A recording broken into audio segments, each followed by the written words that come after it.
దాదాపు 1000వ సంవత్సరంలో, క్రీస్తు పూర్వం 1000వ సంవత్సరంలో యొప్తా ఎదుర్కొన్నటువంటి పరిస్థితులు, అనుభవాలు, ఎందుకు దేవుడు న్యాయాధిపతులను ఏర్పాటు చేయాల్సి వచ్చింది అంటే, ప్రజలందరూ కూడా, ఇజ్రాయేల్ ప్రజలు బైబిల్ గ్రంథంలో వ్యభిచరించడం అనేది 2 రకాలుగా చెప్పబడింది. ఇలా మొక్కుబడులు మొక్కుకోవడం ఇజ్రాయేల్ ప్రజలకు కొత్తేమి కాదు. ఇలాంటి పిచ్చి పిచ్చి తీర్మానాలు మొక్కుబడులు చేసుకోవద్దు. అర్థమవుతుందా? ఒక్కసారి దేవునికి మాటిస్తే పరిస్థితులు మారినా, కష్టాలు ఎదురైనా, నష్టాలు ఎదురైనా, కరువులు ఎదురైనా, ఖడ్గములు ఎదురైనా, జీవితంలో ఎదురైన పరిస్థితి మనకు ఎదురైంది అనుకోండి, మనం అంత ఆత్మీయులం కాదు కాబట్టి వెంటనే ఈ బైబిల్ వద్దు, ఈ దేవుడు వద్దు, ఇదంతా వద్దురా బాబు అని చెప్పేసి వెంటనే వెనక్కి తిరిగి వెళ్ళిపోతుంది. దేవుడు అనేవాడు నరబలిని యాక్సెప్ట్ చేయకూడదు. ఒకవేళ అలా యాక్సెప్ట్ చేసినట్లయితే, దేవుడు నరబలిని ఆశించినట్లయితే ఆయన దేవుడే కాదు. వారి కుమారులను కుమార్తెలను బలుగా అర్పించారు, అగ్నిలో కాల్చివేశారు. మీరు మాత్రం అలా చేయకూడదు. మనుషులను బలిగా కోరుకునేవారు దేవుడు కాదు. మనుషుల కోసము తనను తాను బలిగా అర్పించుకున్నవారు దేవుడు. అసలు యొప్తా గురించి మీకు ఈ విషయం తెలుసా? అతను 9వ న్యాయాధిపతి. దాదాపు 1000వ సంవత్సరంలో, క్రీస్తు పూర్వం 1000వ సంవత్సరంలో యొప్తా ఎదుర్కొన్నటువంటి పరిస్థితులు, అనుభవాలు ఈరోజు మనం ధ్యానించుకునే ప్రయత్నం చేద్దాం. అసలు యొప్తా గురించి మనం మాట్లాడుకున్నట్లయితే, అతడు ఇజ్రాయేలు ప్రజలను నడిపించడానికి దేవుడు ఏర్పాటు చేసుకున్నటువంటి 9వ న్యాయాధిపతి. ఎందుకు దేవుడు న్యాయాధిపతులను ఏర్పాటు చేయాల్సి వచ్చింది అంటే, ప్రజలందరూ కూడా, ఇజ్రాయేల్ ప్రజలు తమకి ఇష్టం వచ్చినట్టుగా జీవిస్తూ వారి యొక్క ఆత్మీయ స్థితిని పాడు చేసుకొని, ఎవరికి నచ్చిన విధంగా వారు జీవిస్తూ పాడైపోతున్నప్పుడు దేవుడు వారి పట్ల కనికరపడి వారిని నడిపించడానికి, ఒక దీర్ఘదర్శిగా ఉండడానికి దేవుడు న్యాయాధిపతులను ఏర్పాటు చేయాల్సి వచ్చింది. ఆ న్యాయాధిపతులలో 9వ న్యాయాధిపతి యొప్తా. అతని గురించి మనం జాగ్రత్తగా చూసినట్లయితే 11వ అధ్యాయము 1వ వచనంలో, గిలాదు వాడైన యొప్తా పరాక్రమం గల బలాఢ్యుడు, అతడు వేశ్య కుమారుడు, గిలాదు యొప్తాను కనెను. 2వ వచనం, గిలాదు భార్య అతనికి కుమారులను కనగా వారు పెద్దవారై యొప్తాతో, నీవు అన్యస్త్రీకి పుట్టిన వాడవు గనుక మన తండ్రి ఇంట నీకు స్వాస్థ్యము లేదనిరి. 3వ వచనం కూడా, యొప్తా తన సహోదరుల యొద్ద నుండి పారిపోయి టోబు దేశమున నివసింపగా అల్లరి జనము యొప్తా యొద్దకు వచ్చి అతనితో కూడా సంచరించుచుండెను. యొప్తా గురించి మనము గమనించవలసినటువంటి విషయం ఏమిటంటే, అతను ఒక వేశ్య కుమారుడు అని చెప్పేసి బైబిల్ చెప్తా ఉంది. నిజంగా శారీరకంగా వేశ్యనా లేదంటే ఆత్మీయంగా వేశ్యనా అనేది మనం చెప్పలేము. ఎందుకంటే బైబిల్ గ్రంథంలో వ్యభిచరించడం అనేది 2 రకాలుగా చెప్పబడింది. ఒకటి శారీరకంగా, రెండవది ఆత్మీయంగా. శారీరకంగా చూసుకున్నట్లయితే పాప సంబంధమైనది, మనందరికీ తెలుసు. రెండవదిగా ఆత్మీయంగా చూసుకున్నట్లయితే, తనను సృష్టించినటువంటి సృష్టికర్త అయిన దేవుణ్ణి విడిచిపెట్టి ఇతర దేవుళ్ళను, దేవతలను పూజించడము దేవుని దృష్టిలో వ్యభిచారంగా బైబిల్ గ్రంథంలో చెప్పబడింది. యొప్తా తన జీవితంలో ఒక యుద్ధం చేయాల్సి వచ్చినప్పుడు, శత్రువులతో యుద్ధం చేయాల్సి వచ్చినప్పుడు, అమ్మోనియులతో యుద్ధం చేయాల్సి వచ్చినప్పుడు దేవునితో ఒక మొక్కుబడి చేసుకుంటా ఉన్నాడు. ప్రభువా, ఒకవేళ నువ్వు యుద్ధంలో నన్ను గెలిపిస్తే మాత్రము నా ఇంట్లో నుంచి ఏదైతే ఫస్ట్ నన్ను ఎదుర్కోవడానికి వస్తుందో దాన్ని నీకు బలిగా అర్పించేస్తా, ప్రతిష్ఠించేస్తా అని చెప్పేసి మొక్కుకున్నాడు. ఇలా మొక్కుబడులు మొక్కుకోవడం ఇజ్రాయేల్ ప్రజలకు కొత్తేమి కాదు. యాకోబు కూడా మొక్కుకున్నాడు. చూడండి, ఆదికాండము 28వ అధ్యాయము 21, 22 వచనాలు చూసినట్లయితే, మరొక వ్యక్తి చేసుకున్నారు. ఎవరంటే సమూయేలు గ్రంథము, 1 సమూయేలు గ్రంథము 1వ అధ్యాయము 11వ వచనంలో ఎల్కానా భార్య అయినటువంటి హన్నా చేసుకుంది. ఇక్కడ యొప్తా కూడా ఒక మొక్కుబడి చేసుకున్నాడు. ఏమని మొక్కుబడి చేసుకున్నాడు? ప్రభువా, నీవు నన్ను యుద్ధంలో గెలిపిస్తే ఎవరైతే నా ఇంటి నుంచి మొట్టమొదటిగా నన్ను ఎదుర్కోవడానికి వస్తారో దాన్ని నీకు ప్రతిష్ఠించేస్తా, మరియు దహన బలిగా అర్పించేస్తా అని చెప్పేసి మొక్కుకున్నాడు. నువ్వు దేవునితో తీసుకున్నటువంటి తీర్మానము నీ కుటుంబానికి, నీ ఆత్మీయతకు, నీ సంఘానికి, నీ స్నేహితులకు, నీ కుటుంబ సభ్యులకు ఆశీర్వాదకరంగా ఉండాలే కానీ శాపంగా ఉండడానికి వీల్లేదు.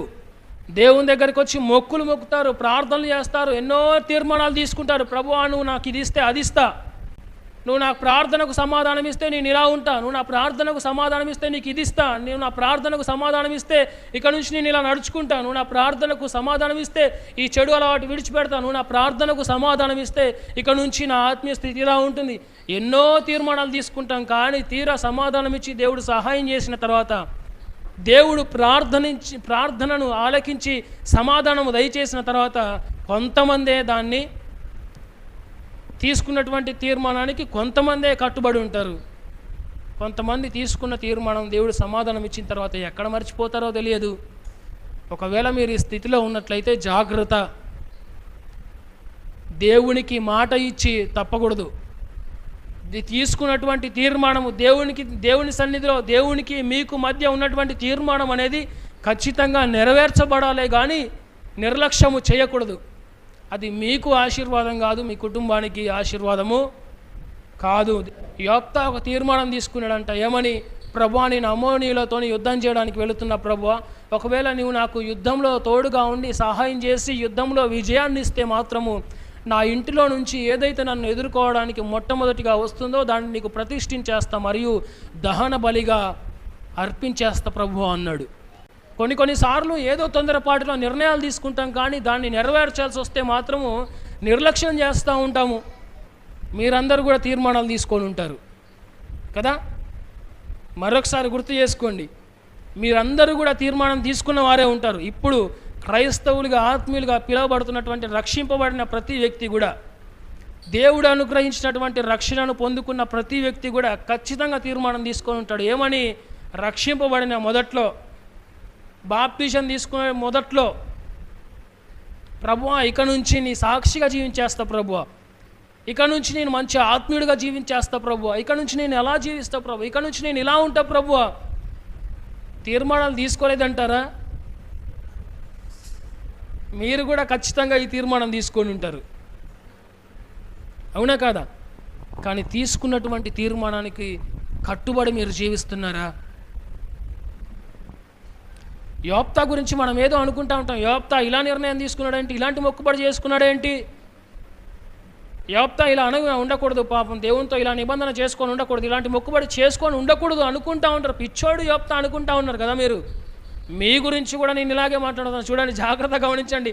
మీరు కూడా రక్షింపబడిన మొదట్లో, బాప్టిజం తీసుకున్నటువంటి మొదట్లో దేవునికి తీర్మానం తీసుకొనే ఉంటారు. ప్రభువా ఇక నుంచి నేను ఇలా జీవిస్తా ప్రభువా, ఇక నుంచి పాపం చేయను ప్రభువా, ఇక నుంచి బూతు మాటలు మాట్లాడను ప్రభువా. అవునా కదా? నవ్వుతారేంటండి? నిజమే కదా. ఇక నుంచి నేను ఈ పాపము చేయను ప్రభు, ఇక నుంచి తప్పు చేయను ప్రభు అని తీర్మానం తీసుకుంటారు. ఇప్పుడు ఆ తీర్మానానికి కట్టుబడి మీరున్నారా? ఆ విషయంలో జాగ్రత్త.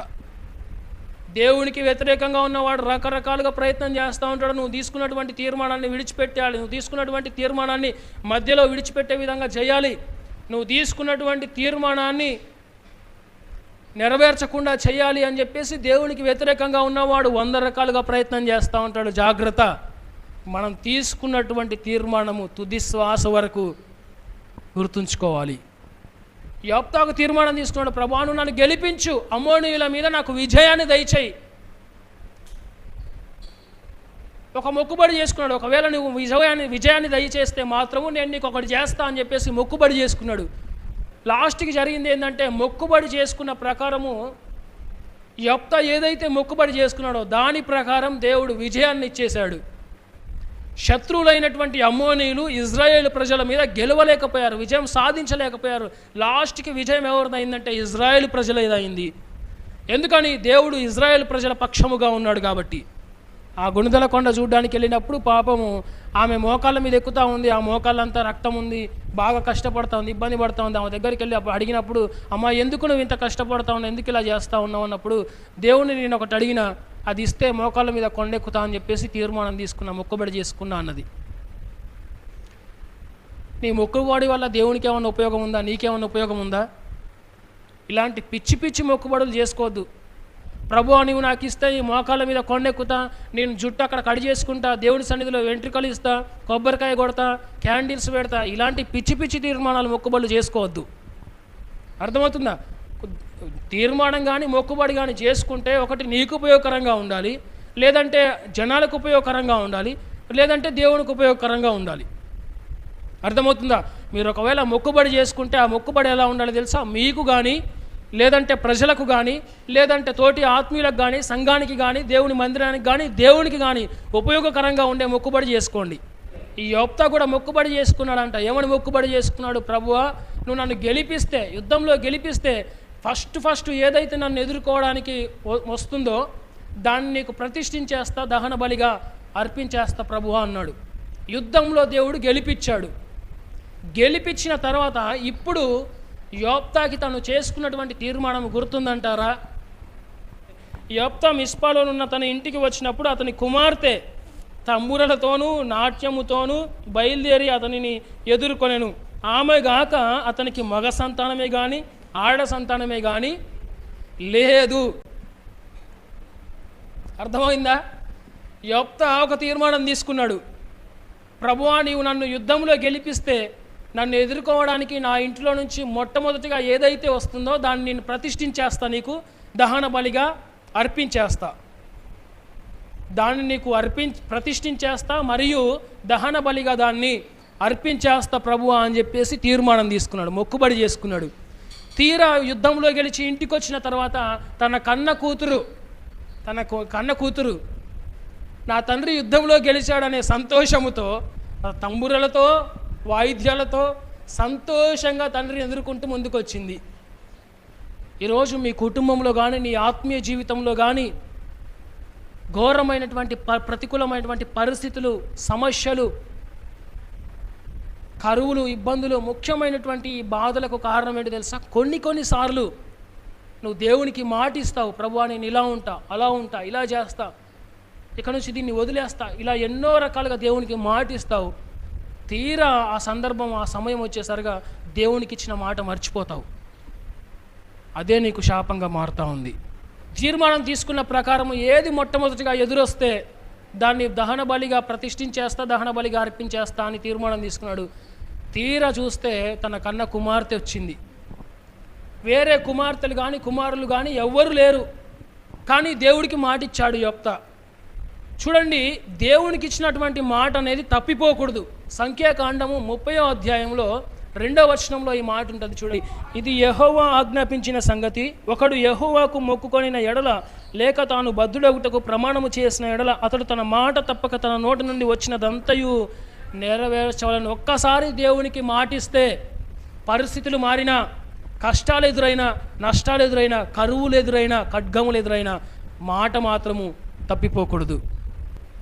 అదే యోప్తా జీవితంలో ఎదురైన పరిస్థితి మనకు ఎదురైంది అనుకోండి, మనం అంత ఆత్మీయులం కాదు కాబట్టి వెంటనే ఈ బైబుల్ వద్దు, ఈ దేవుడు వద్దు, ఇదంతా వద్దురా బాబు అని చెప్పేసి వెంటనే వెనక్కి తిరిగి వెళ్ళిపోతాం.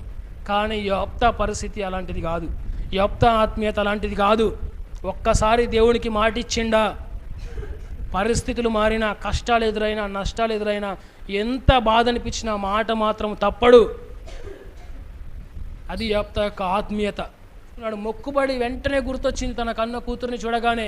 నా ఇంటిలో నుంచి ఏదైతే మొట్టమొదటిగా నన్ను ఎదుర్కోవడానికి వస్తుందో దాన్ని నేను ప్రతిష్ఠించేస్తా మరియు దహన బలిగా అర్పించేస్తా అని దేవునికి మొక్కుకున్నా కదా, ఆ మొక్కుబడి గుర్తొచ్చింది. వెంటనే తన బట్టలు చింపుకొని బాధపడతా ఉన్నాడు. అయ్యో నా కుమారి, నీవు నన్ను బహుగా కృంగజేసితివి, నీవు నన్ను తల్లడింపచేయి వారిలో ఒకతివై ఉన్నావు. నేను యెహోవాకు మాట ఇచ్చినాను కనుక మాట వెనుకకు తీయలేను. నేను దేవునికి మాట ఇచ్చేసిన కదా, తను బాధలో ఉండి పలుకుతా ఉన్నాడు. నేను దేవునికి మాట ఇచ్చేసిన ఆల్రెడీ, వెనుకకు తీయలేను, మాట తప్పలేను. అది కన్న కూతుర్ని అర్పించాల్సి వచ్చినా సరే నేను మాత్రం మాట తప్పను. ఎంత దృఢమైన విశ్వాసము, ఎంత కృతజ్ఞత కదా యోప్తాలో, అవునా కదా? వెంటనే కూతురు ఏమన్నా తెలుసా? ఒక్కడై ఉన్నటువంటి ఇస్సాకును తీసుకెళ్ళి బలివు అని చెప్పేసి అన్నప్పుడు అబ్రహాము కొంచెం కూడా ఆలోచించకుండా కొండ మీద తీసుకొని వెళ్ళిపోయాడు, కట్టెలు తీసుకొని బలి ఇవ్వడానికి. ఎంత గొప్ప సమర్పణ! సేమ్ అలాంటి తండ్రినే యోప్తాలో చూస్తాం మనం. ప్రతిష్ఠిస్తాను, దహన బలిగా అర్పిస్తానని చెప్పేసి మొక్కుబడి చేసుకున్నాడు. ఆ టైం వచ్చేసరిగా వెంటనే దానికి కట్టుబడి ఉండాలి. ఎంత గొప్ప సమర్పణ చూడండి తండ్రులది. అక్కడ ఇస్సాకుది గొప్ప సమర్పణ అయితే ఇక్కడ ఈ కూతురుది గొప్ప సమర్పణ. ఏమంటుంది ఆమె? తండ్రి, నువ్వేదైతే దేవునికి మాట ఇచ్చావో ఆ మాట చొప్పున చేసేసాయి. ఎందుకు చేసేయాలి? దేవుడు నీ శత్రువుల మీద నీకు విజయాన్ని ఇచ్చాడు. మళ్ళీ ఒకసారి గుర్తు చేస్తూ ఉంది ఆ తండ్రికి మరొకసారి బలాన్ని చేకూరుస్తూ ఉంది. ఈ రోజుల్లో ఉన్నటువంటి కుమార్తెలు కానీ కుమారులు కానీ తల్లిదండ్రులను బాధ పెట్టే విధంగా ఉన్నారు. కానీ యెఫ్తా కుమార్తె చూసినట్లయితే ఏమంటుంది, నువ్వు ఏదైతే దేవునికి మొక్కుబడి చేసుకున్నావో ఆ మొక్కుబడి చొప్పున చేసేసి. ఎందుకు చేయాలి? నీ దేవుడైన యెహోవా నీకు శత్రువుల మీద విజయాన్ని ఇచ్చాడు. తిరిగి మళ్ళీ ఒకసారి సత్యం గుర్తు చేస్తూ ఉంది, మళ్ళీ ఆత్మీయంగా ప్రోత్సహిస్తూ ఉంది. 2 నెలల వరకు నన్ను విడువుము, నేను నా చెలికత్తెలను పోయి కొండ మీద ఉండి నా కన్యత్వమును గూర్చి ప్రలాపించదనని తండ్రితో చెప్పగా. ఒక సహోదరుడు అడిగినటువంటి ప్రశ్న, మరి కన్న కూతురు ఎదురుగా వచ్చింది కదన్నా, కూతుర్ని బలిచ్చేశాడా? మరి బలిచ్చినట్లయితే బైబుల్ నరబలిని యాక్సెప్ట్ చేయదు కదన్నా, దేవుడు నరబలిని కోరేవాడు కాదు కదన్నా, ఒకవేళ కోరితే దేవుడు ఎలా అవుతాడన్నా? అవునా కాదా? నేను మళ్ళీ చెప్తా ఉన్నా చూడండి, దేవుడు నరబలిని కోరేవాడు కానే కాదు. ఒకవేళ అలా నరబలిని కోరినట్లయితే అతను దేవుడే కాదు. దేవుడు అనేవాడు నరబలిని యాక్సెప్ట్ చేయకూడదు. ఒకవేళ అలా యాక్సెప్ట్ చేసినట్లయితే, దేవుడు నరబలిని ఆశించినట్లయితే ఆయన దేవుడే కాదు. అర్థమవుతుందా? మరి ఇక్కడ యోప్తా విషయంలో జరిగింది ఏంటి? బైబుల్ నరబలిని యాక్సెప్ట్ చేయదు. అది ఖచ్చితంగా దేవునికి వ్యతిరేకము, దేవునికి విరుద్ధము. ద్వితీయోపదేశకాండము చూడండి, ద్వితీయోపదేశకాండము 12వ అధ్యాయము 31వ వచనము. తమ దేవతలకు వారు చేసినట్లు నీవు నీ దేవుడైన యెహోవాను గూర్చి చేయవలదు. ఏలయనగా యెహోవా ద్వేషించు ప్రతి హేయక్రియను వారు తమ దేవతలకు చేసిరి.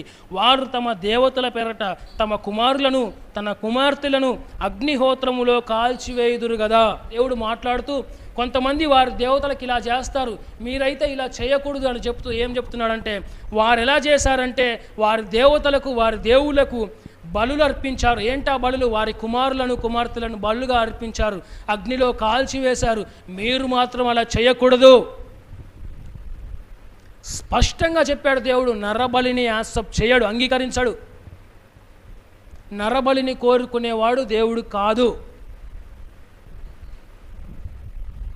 నరుల కోసం బలయ్యేవాడు నిజమైన దేవుడు. మనుషులను బలిగా కోరుకునేవారు దేవుడు కాదు. మనుష్యుల కోసము తనను తాను బలిగా అర్పించుకున్నవారు దేవుడు. మరి యోప్తా మొక్కుబడి చేసుకున్నాడు కదా. చూడండి తర్వాత చూసుకున్నాం దాని గురించి. 37వ వచనంలో ఏమంటుంది ఆమె, 2 నెలలు నన్ను విడువు, నేను నా చెలికత్తెలను పోయి కొండ మీద ఉండి నా కన్యత్వమును గురించి ప్రలాపించదమని తండ్రితో చెప్పగా. ఒక 2 నెలలు మాత్రం గడువు అడిగింది. ఎందుకు తెలుసా? నేను వెళ్ళి నా చెలికత్తెలు అంటే స్నేహితులు కలిసి వెళ్ళి కన్యత్వమును గురించి ప్రలాపిస్తారంట, అంటే ఏడుస్తుందంట. చూడండి 11వ అధ్యాయం 39వ వచనము. ఆ 2 నెలల అంతమున ఆమె తన తండ్రి యొద్దకు తిరిగి రాగా అతడు మొక్కుకొనిన మొక్కుబడి చొప్పున ఆమెకు చేసెను.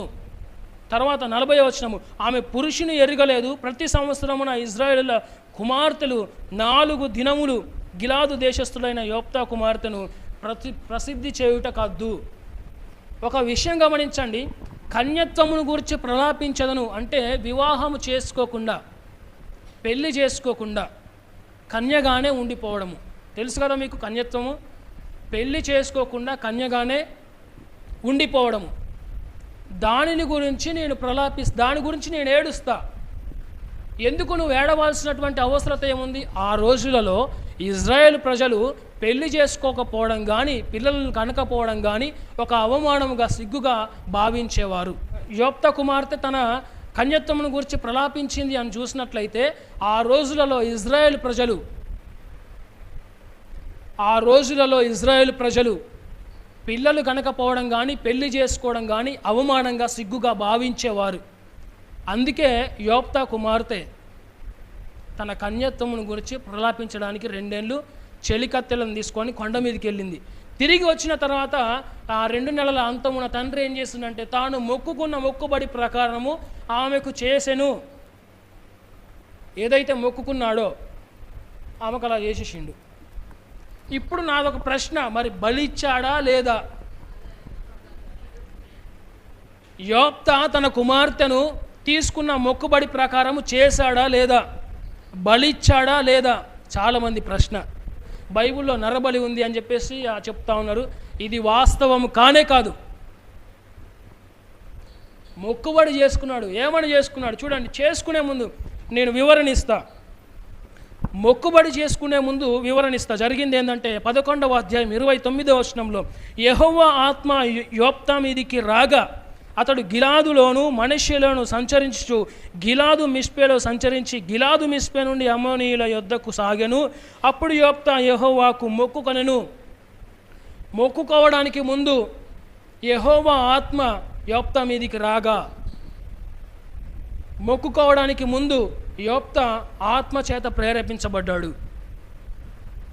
మొక్కుకోవడానికి ముందు యోప్తా మొక్కుబడి చేసుకోవడానికి ముందు దేవుని ఆత్మ చేత ప్రేరేపించబడ్డాడు. నిజంగా పరిశుద్ధాత్మ దేవుడు నరబలిని అంగీకరించేవాడు కానే కాదు. దేవుడు ఖచ్చితంగా నరబలిని యాక్సెప్ట్ చేయడు. రెండవదిగా చూసినట్లయితే మొక్కుకున్నాడు. ఏమని మొక్కుకున్నాడు? 31వ వచనంలో, నేను అమోనీయుల యొద్ద నుండి క్షేమముగా తిరిగి వచ్చినప్పుడు నన్ను ఎదుర్కొనుటకు తన ఇంటి ద్వారం నుండి బయలుదేరి వచ్చినదేదో అది యెహోవాకు ప్రతిష్ఠితమగును. అది యెహోవాకు ప్రతిష్ఠితమగును. మరియు మరియు అనే దగ్గర 1 అనే ఇంకో ఉంది. కింద ఫుట్ నోట్లో చూసినట్లయితే లేదా దహన బలిగా దానిని అర్పించదను. ప్రతిష్ఠిస్తాను, లేదంటే దహన బలిగా అర్పించేస్తా. ఇప్పుడు ప్రతిష్ఠించాడా, దహన బలిగా అర్పించాడా? ప్రతిష్ఠించాడా, దహన బలిగా అర్పించాడా? తాను ఏదైతే మొక్కుకున్నాడో దాని మొక్కుబడి ప్రకారం 100% దాన్ని చేసేశాడు. కానీ మొక్కుబడి ఏం చేసుకున్నాడు తెలుసా? నేను ప్రతిష్ఠిస్తాను లేదా దహన బలిగా అర్పిస్తా. మరి ప్రతిష్ఠిస్తానే దానికి ఎందుకు ఇంతగానో ఏడ్చిండు? ఎందుకు తండ్రి? కుమార్తె ఎదురొచ్చినప్పుడు ఏడవలసిన అవసరం ఉంది? ఒక్కగానొక్క కుమార్తె దేవునికి ప్రతిష్ఠంగా ఉండాలి అంటే అవమానంగా ఉంటుందా ఉండదా? ఏమయ్యా ఎదిగిన కూతురు కనీసం పెళ్లి కూడా చేయవా? నువ్వేం మనిషి, నువ్వేం తండ్రివయ్యా అంటున్నానరా? గమనించాలి. లోకములో ఎదురయ్యే అవమానాల గురించి, అనవసరమైనటువంటి మాటల గురించి దుఃఖపడ్డాడే తప్ప, తన కూతురు మీద ఉన్నటువంటి ప్రేమను బట్టి, తీసుకున్న మొక్కుబడిని బట్టి దుఃఖపడ్డాడే తప్ప దాన్ని వెనుకకు తీసుకోవడానికైతే అతని ఆలోచన లేనే లేదు. ఏదైతే మొక్కుబడి చేసుకున్నాడో 100% ఆ మొక్కుబడి ప్రకారం చేశాడు. రెండవదిగా, మరి కూతురు ఎందుకు మొక్కుబడి కోసం ఏడ్చింది? నేను ముందే చెప్పిన మీకు. మరి కూతురు ఎందుకు మొక్కుబడి గురించి కొండ మీదకి వెళ్ళి 2 నెలలు ఏడ్చింది? స్నేహితులను చెలికత్తలను తీసుకొని ఎందుకు ఏడ్చింది అంటే నేను మీకు ముందే చెప్పిన, ఇజ్రాయేల్ ప్రజలు పెళ్లి చేసుకోకపోవడం కానీ, పిల్లలు కనకపోవడం కానీ దాన్ని అవమానంగా, సిగ్గుగా భావించేవారు. కాబట్టే ఆ అవమానం గురించి, ఆ సిగ్గు గురించి ఆమె ముందుగానే తన చెలికత్తలను తీసుకొని పోయి ఆ కొండ మీద ముందుగానే ఏడ్చేసింది. సమర్పణ గురించి అద్భుతమైనటువంటి ఒక ఉదాహరణ ఆమె. తాను ఏదైతే మొక్కుకున్నాడో తర్వాత చూడండి 39వ వచనంలో, ఆ 2 నెలల అంతమున ఆమె తన తండ్రి వద్దకు తిరిగి రాగా అతడు తాను మొక్కుకొనిన మొక్కుబడి చొప్పున ఆమెకు చేసెను. మొక్కుకున్నాడు. ఏమని మొక్కుకున్నాడు? ప్రతిష్ఠిస్తాను లేదా దహన బలిగా అర్పిస్తాను. ప్రతిష్ఠించడం వేరు, దహన బలిగా అర్పించడం వేరు. అవునా కదా? ప్రతిష్ఠించడం వేరు, దహన బలిగా అర్పించడం వేరు. దహన బలిగా అర్పించడం ఏంటేంటి? తీసుకెళ్ళి దేవుని పేరట బలివ్వడం. అవునా కదా? దహన బలిగా అర్పించడం అంటే ఏంటి? తీసుకెళ్ళి దేవుని పేరట బలివ్వడం, చంపేయడం. కానీ ప్రతిష్ఠించడం అంటే చంపేయడం కాదు. ప్రతిష్ఠించడం అంటే చంపేయడం కాదు. ఉదాహరణకు, నాకు కుమారుడు పుడితే నీ సన్నిధిలో నేను ప్రతిష్ఠిస్తాను అని మొక్కుకుంది. మొక్కుకున్న ప్రకారంగానే సమూయేలుని తీసుకొని దేవుని సన్నిధిలో ప్రతిష్ఠించింది. దేవునికి స్తోత్రం. నేను నాజీరు చేయబడినటువంటి వ్యక్తిగా ప్రతిష్ఠితులు అవుతాడు అని చెప్పేసి సంసోను గురించి చెప్పబడినటువంటి వాక్యం నిజంగానే ప్రతిష్ఠించబడ్డాడు. దహన బలిగా అర్పించబడలేదు. ప్రతిష్ఠించడం వేరు, దహన బలిగా అర్పించడం వేరు. యెఫ్తా మొక్కుకున్నాడు, ప్రతిష్ఠిస్తాను, యెహోవాకు ప్రతిష్టం అవుతుంది, లేదా దహన బలిగా అర్పిస్తాను. పశువులను దహన బలిగా అర్పిస్తారు, మనుషులను అర్పించరు. చూడండి, బైబిల్ గ్రంథంలో బలులు దేవుడు కోరుకున్నాడు, కానీ నరబలిని దేవుడు కోరుకోలేదు. పశువులు చాలా చోట్ల వధింపబడ్డాయి, బలులుగా అర్పించారు, కానీ దేవుడు నరబలిని మాత్రము కోరుకోలేదు. మరి తర్వాత 40వ వచనంలో కూడా ఉంది చూడండి. ప్రూఫ్ ఏంటి అంటే ఆమె పురుషుని ఎరుగనే లేదు. ప్రతిష్ఠించబడిన తర్వాత ఇంకా పురుషుని ఎరగడానికి ఛాన్స్ లేదు. తర్వాత జరిగింది ఏంటి? ప్రతి సంవత్సరమున ఇజ్రాయేలుల కుమార్తెలు 4 దినములు గిలాదు దేశస్థుడైన యోప్తా కుమార్తెను ప్రసిద్ధి చేయుట కద్దు. 4 దినాలు, సంవత్సరానికి 4 దినాలు ప్రసిద్ధి చేసేవాళ్ళంట. ఆమె యొక్క గొప్పతనం గురించి, ఆమె సమర్పణ గురించి ఆమెను గొప్ప చేసేవాళ్ళంట, ప్రసిద్ధి చేసేవాళ్ళంట. దేవునికి స్తోత్రము. ఆమె పిల్లలు లేకపోయినా, పెళ్ళి లేకపోయినా, అవమానాలకు, నిందలకు, లోకంలో ఎదురయ్యే ప్రతికూలమైనటువంటి పరిస్థితులకు తను తాను ముందుగానే సమర్పించేసుకుంది. ఏది ఏమైనా పర్లేదు, నా దేవునికి మాత్రం నేను సమర్పించుకుంటున్నా. ఆమె సమర్పణను చూసి, ఆమె గొప్పతనాన్ని చూసి, ఆమె ఆత్మీయతను చూసి ఇజ్రాయేలు ఆమెను 4 దినాలు గొప్ప చేసేవారంట. సమర్పణ అంటే ఎలా ఉండాలి తెలుసా? ఒక్కసారి తీర్మానం తీసుకున్నామా, చచ్చిపోయేంత వరకు దాన్ని కొనసాగించాలి. సమస్యలు ఎదురైనా, శోధనలు ఎదురైనా, ఇరుకులు ఎదురైనా, ఇబ్బందులు ఎదురైనా, అవమానాలు ఎదురైనా, నువ్వు ఒక్కసారి దేవునితో ఏదైనా తీర్మానం తీసుకున్నావా, దానిని కొనసాగించు. సమస్యలు ఎదురయ్యాయని చెప్పేసి విడిచిపెట్టకు. కష్టాలు వచ్చాయని చెప్పేసి తీర్మానాన్ని మర్చిపోకు. దేవునితో ఏదైతే తీర్మానం తీసుకుంటావో దాన్ని తుది శ్వాస వరకు కొనసాగించు. ఆశీర్వాదకరమైనటువంటి వ్యక్తిగా దేవుడు నిన్ను నిలబెడతాడు. ఆమేన్.